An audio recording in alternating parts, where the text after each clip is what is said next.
இன்னைக்கு சண்டே நம்ம வீட்டு என்ன ஸ்பெஷல்னு பார்க்கலாம். இப்போ நாட்டுக்கோழி பிரியாணி செய்ய போகிறோம் ஃப்ரெண்ட்ஸ். அதுக்கு தேவையான பொருட்கள் பார்க்கலாம் வாங்க. 3/4 கிலோ நாட்டுக்கோழி, பாஸ்மதி அரிசி 1/2 கிலோ, பிரியாணி ஸ்பைசஸ் ஃப்ரெண்ட்ஸ், 2 வெங்காயம், 2 தக்காளி, 5 பச்சை மிளகாய், புதினா கொத்தமல்லி, நாட்டுக்கோழி மசாலா, மிளகாத்தூள், மஞ்சத்தூள். வாங்க ஃப்ரெண்ட்ஸ் இது எப்படி செய்யணும்னு நம்ம பார்க்கலாம். குக்கர் வச்சாச்சு ஃப்ரெண்ட்ஸ். இப்போ மரசக்கு எண்ணெய் 2 டேபிள் ஸ்பூன் கடலை எண்ணெய் ஊற்றிக்கலாம். இப்போ எண்ணெய் காயிட்டும். பிரியாணி ஸ்பைசஸ் எல்லாம் போடலாம் ஃப்ரெண்ட்ஸ். எண்ணெய் காஞ்சிடுச்சு.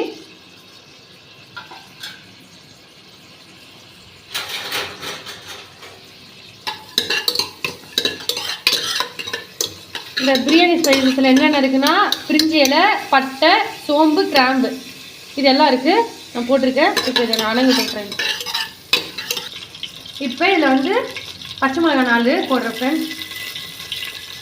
குக்கரில் சிம்மில் வச்சு போடுறேன். இப்போ இதில் 2 வெங்காயம் அரைஞ்சிருக்கோம்ல அது போடுறேன்.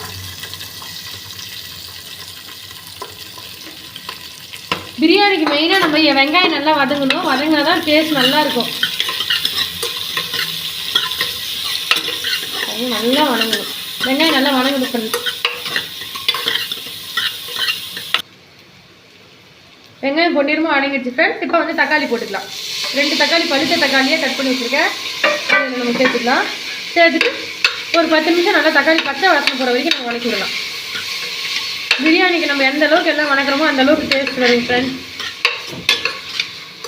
ஒரு இப்படி கை புதினா கொத்தமல்லி அரைச்சி வச்சுருக்கேன் ஃப்ரெண்ட்ஸ். இப்போ அதை வந்து இதில் போடலாம்.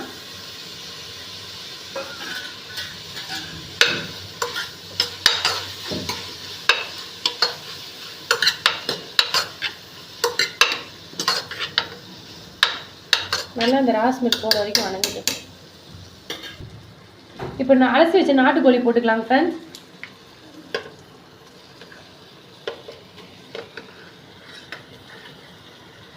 போட்டு நல்லா திருப்பி விடலாம்.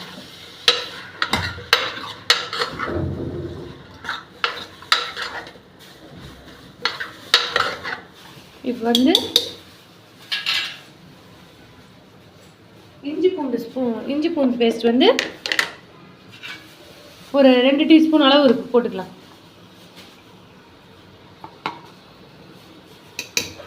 போட்டு நல்லா வதக்கி விடலாம்.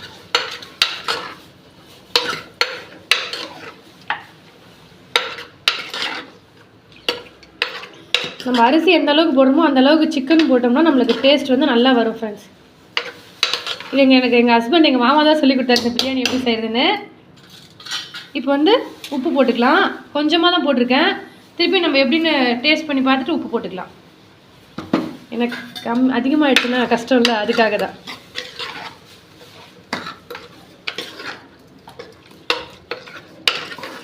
நம்ம எந்த அளவுக்கு நாட்டுக்கோழி எல்லாமே நம்ம வணக்கி விட்டுட்டு அதுக்கப்புறம் லாஸ்ட்டாக தம் போட்டு பிரியாணி எடுக்கிறோமோ டேஸ்ட்டு நம்மளுக்கு நல்லா வரும். அதனால் கொஞ்ச நேரம் அப்படியே இப்போ எடுத்து வச்ச நாட்டுக்கோழி மசாலா, மிளகாத்தூள், மஞ்சத்தூள். நாட்டுக்கோழி மசாலா 2 டீஸ்பூன் ஃப்ரெண்ட்ஸ். மிளகாத்தூள் 1/2 டீஸ்பூன், மஞ்சத்தூள் 1/2 டீஸ்பூன். இப்போ இதில் போட்டுடலாம். கறி நல்லா வணங்கினாட்டி மசாலா போட்டோம்னா நல்லாயிருக்கும். இப்போ இது போட்டு இந்த ரா ஸ்மெல் போகிற வரைக்கும் கொஞ்சம் சிம்லிலே வச்சு நம்ம இதை வணக்குவோம் ஃப்ரெண்ட்ஸ்.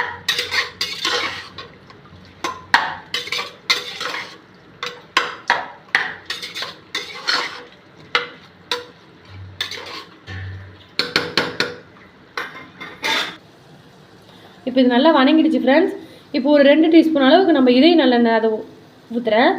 நாட்டுக்கோழி பிரியாணிக்காகட்டும் மட்டன் பிரியாணிக்காகட்டும் 2 டேபிள் ஸ்பூன் வந்து நல்லெண்ணெய் நல்லா ஊற்றி பாருங்கள். டேஸ்ட் நல்லாயிருக்கும் நமக்கு. சில பேருக்கு நெய் ஊற்றுவாங்க. எனக்கு நெய் டேஸ்ட்டு பிடிக்காது. நல்லெண்ணெய் ஊற்றி செஞ்சு பாருங்கள், அது ரொம்ப டேஸ்ட்டாகவே இருக்கும். இப்போ வந்து 4 டம்ளர் தண்ணி அளந்து எடுத்து வச்சுருக்கேன். இது இப்போ ஊற்றிப்போம்.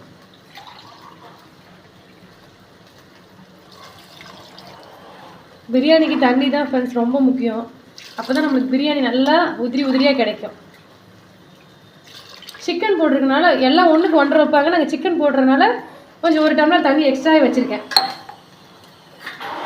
இப்போ நல்லா ஒரு கிளறிட்டு தண்ணி நல்லா கொதிச்சு வரட்டும். அதுக்கப்புறம் நம்ம அரிசி போட்டுக்கலாம், உப்பு செக் பண்ணிவிட்டு. இப்போ கொஞ்சமாக எலுமிச்சைப்பழம் பிழிஞ்சு விட்டுக்கலாம் ஃப்ரெண்ட்ஸ். பிரியாணிக்கு நல்லாயிருக்கும் எலுமிச்சைப்பழம் பிழிஞ்சு விட்டா. உங்களுக்கு எல்லாத்துக்கும் தெரியும், இருந்தாலும் நானும் வீடியோவில் சொல்கிறேன். தண்ணி நல்லா கொதிச்சு ஃப்ரெண்ட்ஸ். இப்போ வந்து நான் எப்போவுமே பிரியாணிக்கு வந்து இந்தியா கேட் பாஸ்மதி அரிசி தான் எடுப்பேன். இப்போ 1/2 கிலோ அரிசி இருக்குது. அதை வந்து நல்லா தண்ணி கொதிச்ச வாட்டி நம்ம போட்டோம்னா நம்மளுக்கு விசில் வரும்போது நல்லா வந்து சாப்பாடு நல்லா வெந்திருக்கும், கறியும் நல்லா வெந்திருக்கும். அதனால தான் நான் ஒரு 1/4 மணி நேரம் பக்கமாக தண்ணியில் கறி போட்டு வேக வச்சுருந்தேன், மசாலா எல்லாம் போட்டு. இப்போ அரிசி வந்து 1/2 கிலோ அரிசி இதில் போட்டிருக்கேன். சிக்கன் வந்து இதில் 1/2 கிலோ இருக்குது. சேம் டு சேமாக போட்டிருக்கேன். நம்ம ஈக்குவலாக போட்டோம்னா நமக்கு பிரியாணி டேஸ்ட்டு அது ரொம்ப டேஸ்ட்டாக இருக்கும். குக்கரில் வச்சு டேஸ்ட் எப்படி இருக்குன்னு பார்க்காதீங்க. குக்கர் வச்சோம் நம்ம செய்கிற முறையை கரெக்டாக செஞ்சோம்னா உதிரியாக வரும். இப்போ வந்து குக்கர் மூடி போடலாம் ஃப்ரெண்ட்ஸ்.